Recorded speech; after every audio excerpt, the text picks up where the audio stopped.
This is the Good Neighbor Podcast, the place where local businesses and neighbors come together. Here's your host, Brandon Andrus Green. Welcome to the Good Neighbor Podcast Live.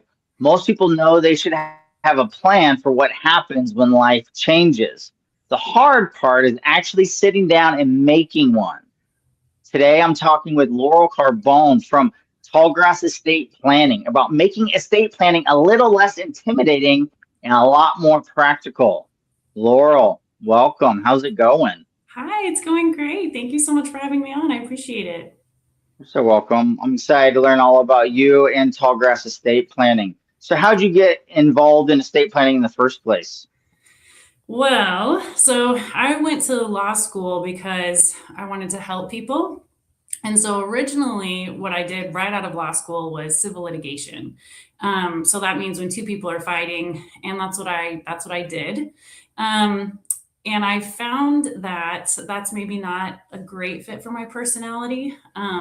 People just kind of fighting with each other wasn't really who I am.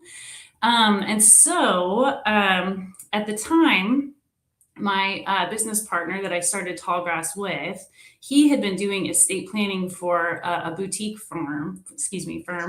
And that's all they did. They had really high net worth clients, and it was really interesting work. But the more tragic cases were when something happened to somebody and they're in their 40s and there was no estate planning done.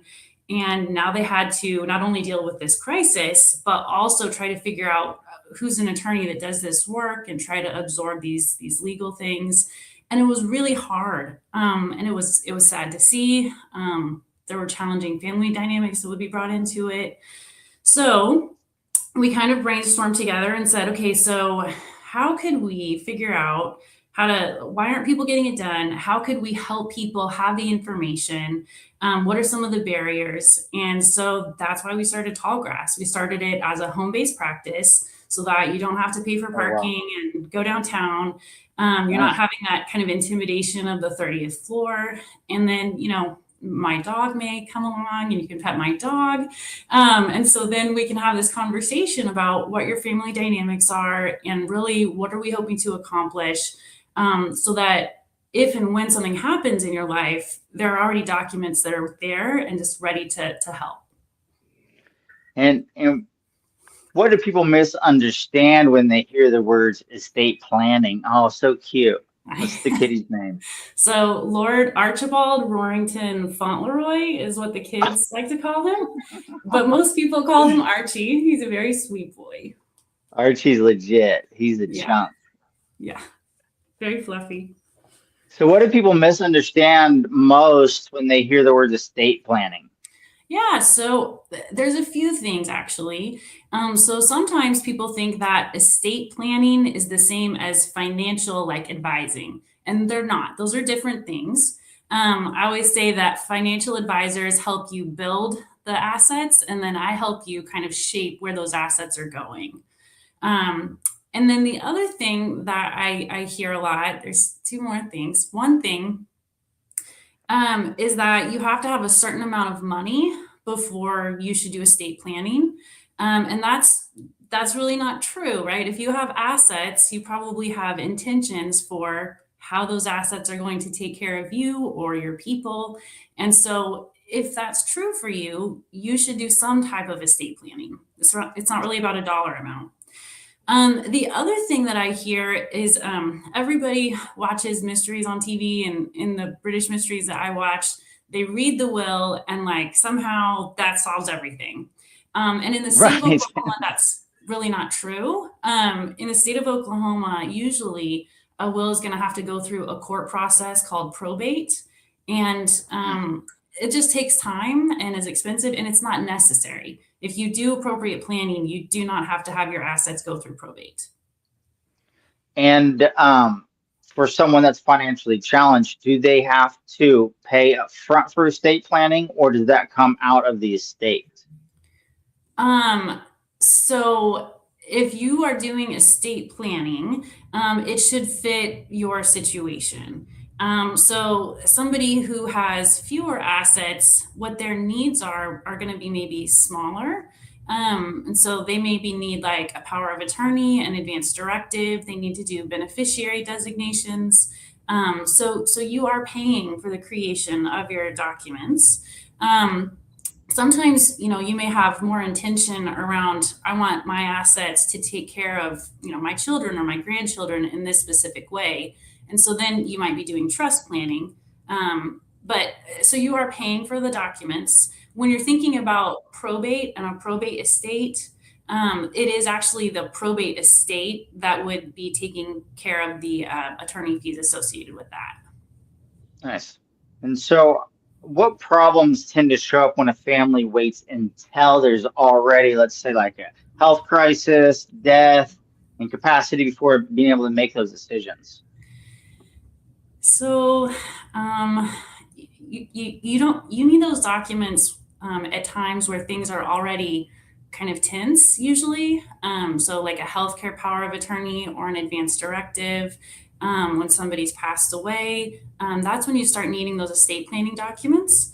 And so if those documents don't exist, because most of the population hasn't done estate planning, it is a harder conversation to have. And so people just don't have it, right? Because they're fine right now, right? And so when that happens, the government has a way to solve your problem. And that problem is going to be solved with a guardianship or with a probate. So unfortunately, court processes, while they do solve those problems, and the goal of the court is to kind of create this open space for anybody to come into and let the court know the court's a stranger to the situation. And so it wants information. But sometimes if there are challenging family dynamics, if there are two sisters and they think that mom should, she should be the guardian or this person should be the guardian, it can, in an already emotionally challenging time, really inflame some challenging dynamics. Whereas if we have those documents already in existence, maybe we stop that fight from ever happening. Save a family. Yes, that is my goal. Yeah.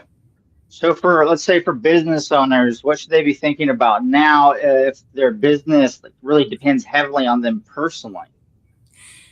That's a great question. I have a few answers. So your question specifically is asking me about succession planning. That's very important. A lot of folks are really good at the business part of whatever their business is. And so they build that up, and they haven't maybe necessarily focused on having an operating agreement. The number of times where they just have a business and then I ask for their operating agreement and it doesn't exist, it's very, very common because business owners are doing their business. They're not doing the legal background, right? Right. So one, you need to make sure that you do have like the operating agreement or the shareholder agreement, and that it says what you want it to say. The other thing that you need to make sure, you need to look at those agreements and then see what do they say about you assigning your ownership interest or transferring your ownership interest. What happens to that ownership interest upon your passing? And then to that point, I will say, a lot of folks that I work with are small business owners. And so sometimes their business is one of their largest assets. And so then they have children, right? And so how do you take the value from your business and transfer it to your children? And another question is, what if, let's imagine you have 3 children, okay? And 2 of them go off to college, they're doing really well. And one of them has always had an interest in the family business. They've always kind of been a part of everything.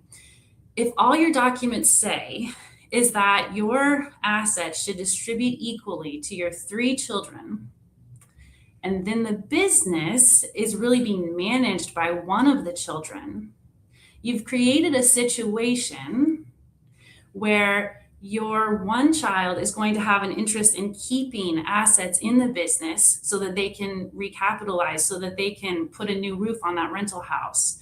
And then the other 2 who are away at college are saying, hey, we would like some distribution, please. Yeah. Where's my distribution this month?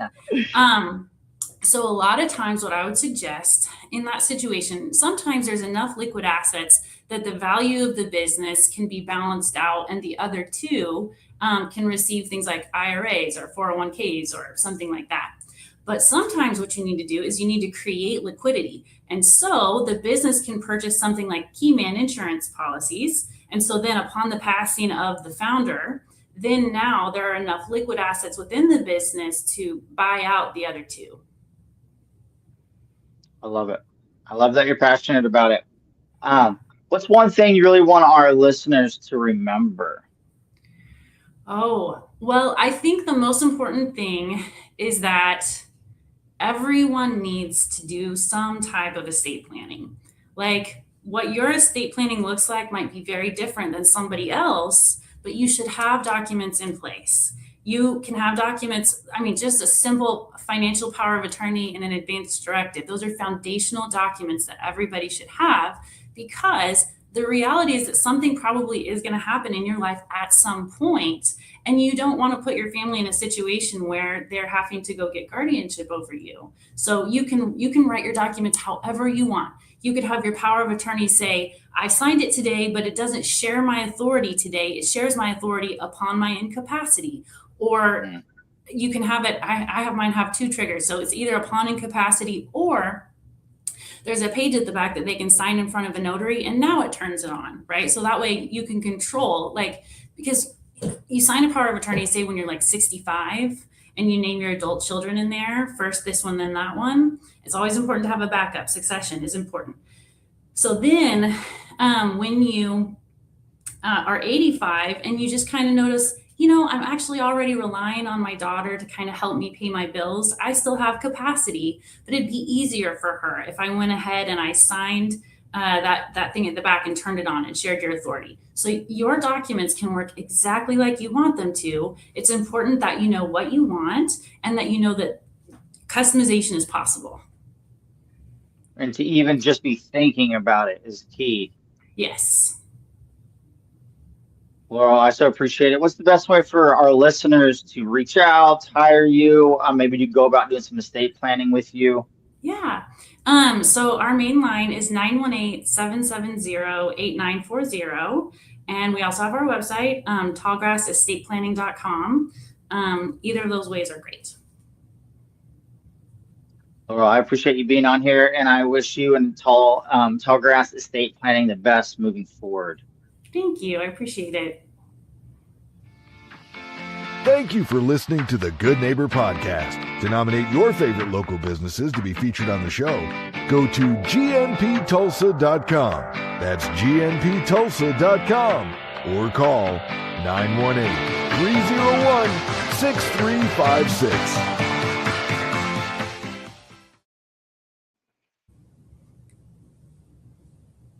We do it.